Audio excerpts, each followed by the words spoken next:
Salam alaikum, salut à tous, désolé pour le décor. Je ferai une vidéo d'ailleurs sur mon périple où j'ai fini toute l'Amérique centrale. Là je suis en Jamaïque, finir un peu quelques jours plongé.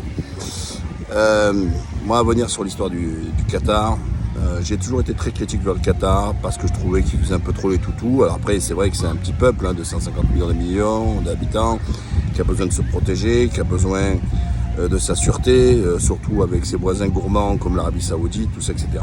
Et puis ses ennemis de toujours aussi, les Émiratis. Bah écoutez, moi je suis très heureux parce que cette Coupe du Monde, le Qatar nous a agréablement surpris en imposant sa culture aussi.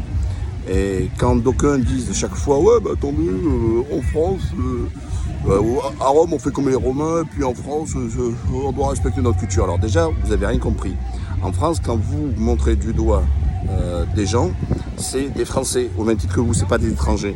Alors que vous le dites pour les étrangers, c'est normal, un étranger, il doit s'adapter, comme vous dites, s'intégrer, s'assimiler, ce que vous voulez. Mais quand c'est des Français, vous ne pouvez pas leur obliger de mettre de côté leurs mœurs, leur religion et leurs pratiques. À partir du moment où elles sont conformes en plus avec la loi. Ben, le Qatar a imposé, on a dit non, moi il n'y a pas de LGBT. Alors déjà il faut savoir que c'est la FIFA qui avait interdit ce message politique. Hein. Alors carton rouge quand même à la FIFA parce que ils disent pas de politique dans le sport. Hein. Je me rappelle quand ils avaient sanctionné les joueurs de la Turquie, hein. Alors que eux ils ont fait de la politique en empêchant la Russie de participer à la Coupe du Monde. C'était la petite parenthèse. Donc ils ont assumé, ils ont dit non, chez nous pas de place là-dessus, pas de bisous entre monsieur et monsieur, entre Yvon et Yves, dans les rues, tout ça, etc. Donc ils l'ont assumé, ils ont fait l'ouverture avec une récitation du Coran, tout ça, etc. Assumer leur identité qatari, arabo-musulmane, tout ça, etc. Donc je dis chapeau. Et alors le gros sun, donc ça a monté le sun, tout ce qu'ils ont appelé au boycott, ville de Marseille, n'oubliez pas, parce que quand je vous dis que les racistes de gauche existent, Marseille, Lille, Lyon, Bordeaux, tout ça, c'est bien à gauche tout ça. Eh bien ils ont appelé à boycotter, pas de zone de fan zone, tout ça, etc. Au bilan, les audiences ont éclaté, avec entre TF1 et beIN Sport. beIN Sport, ils ont fait jackpot, et pas qu'en France d'ailleurs. Et donc, alors qu'il y avait quelques pays comme l'Allemagne, allez, ils sont repartis au bercail. Donc voilà, donc pour moi c'est une grasse satisfaction, une fierté même, parce que pour une fois où les pays arabes ne font pas les toutous, assument, et je pense que ça doit créer un élan, tout ça. J'espère que ça crée un précédent. Bien sûr, je vais évoquer l'équipe marocaine, mais encore là aussi, quand je vois certains maboules là, qui viennent me casser les bonbons, là, soi-disant des pseudo-supporters marocains, mais sachez, et du roi en plus, hein, le roi s'est pas déplacé, tous les chefs d'État, même Tebboune, l'Algérie n'était pas qualifiée, et a été là-bas. Pourquoi? Erdogan, la Turquie n'y est pas, il y a été à l'ouverture, il y a été pour la finale. Pourquoi? Parce que c'est un pays frère, c'est un pays amitié, et on se doit de venir pour justement célébrer la première Coupe du Monde organisée dans un pays musulman quand même. Ça aussi, il faut quand même le retenir.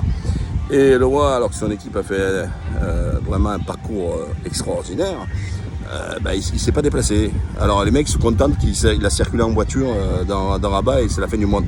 Non, il aurait dû être présent pour soutenir son équipe. Alors Macron, il en fait un peu trop, mais au moins il a été là. Voilà, c'est tout.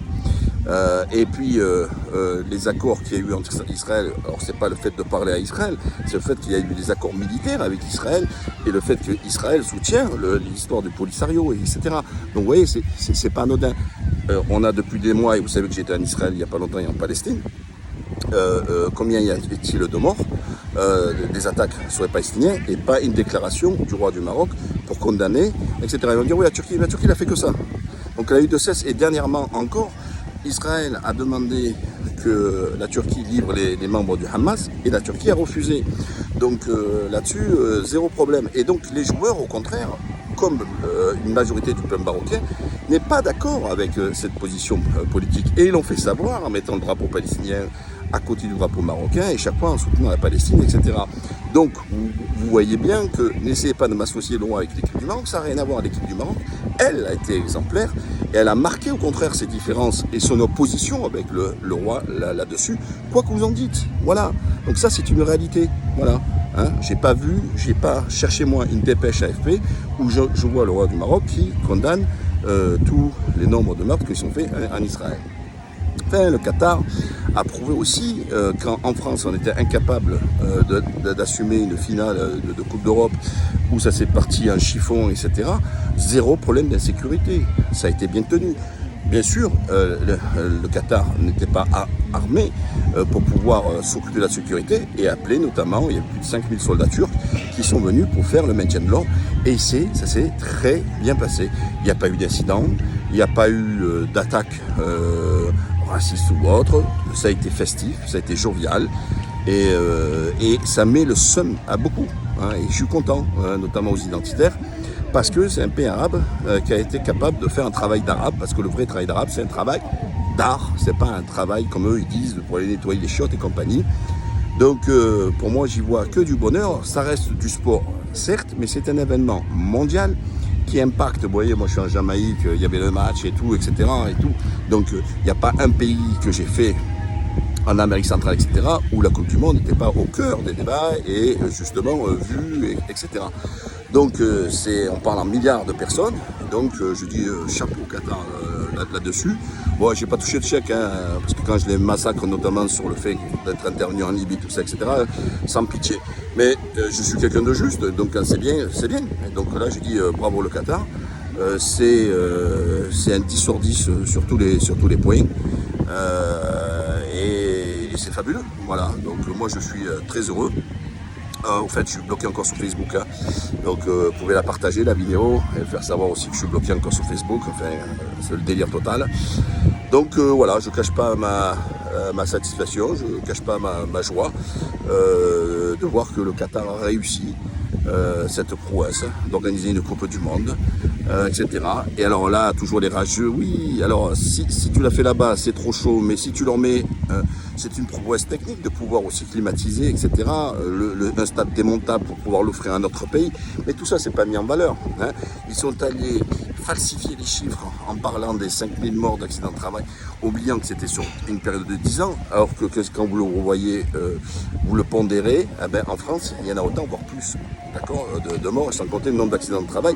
Et n'oubliez pas qu'il y a des entreprises, parce que les Qataris n'ont pas forcément des entreprises, que Bouygues et Vinci, des entreprises françaises, eux, ont été, d'accord. Donc, je vous rappelle le droit, si on parle de droit français, le patron doit s'assurer de la sécurité de ses salariés. Et donc, Vinci et Bouygues et bien sûr d'autres entreprises n'ont pas assuré la sécurité de leurs salariés, puisqu'il y a eu, comme vous dites, des morts. Donc, quand en France, il y a des morts en accident de travail, on ne fait pas le procès à l'État, on fait le procès à l'entreprise. Et juridiquement, c'est l'entreprise qui est responsable et pas l'État. Donc voilà, ouais, j'essaie un peu de faire un petit peu tout ce qui a pu être dit contre le Qatar. Et j'insiste là-dessus, sur ceux qui vous disent toujours, ouais, on doit respecter, mais eux, ils veulent imposer leurs mœurs au Qatar. Ils veulent imposer les LGBT. Arrêtez avec ça, c'est votre délire d'occidentaux, puisque vous voyez même en Russie, des films, les séries, tout ça, avec des scènes homosexuelles sont interdites à diffusion. Vous voyez, c'est très clair, net et précis. Et pourtant, c'est pas, comme vous dites vous, un islamiste, c'est un chrétien, d'accord? Parce que les vrais chrétiens, eux, ben, ils sont pas pour la promotion des LGBT. Voilà les amis, je vous dis à la prochaine et à bientôt et bravo encore le Qatar. Salam alaikum.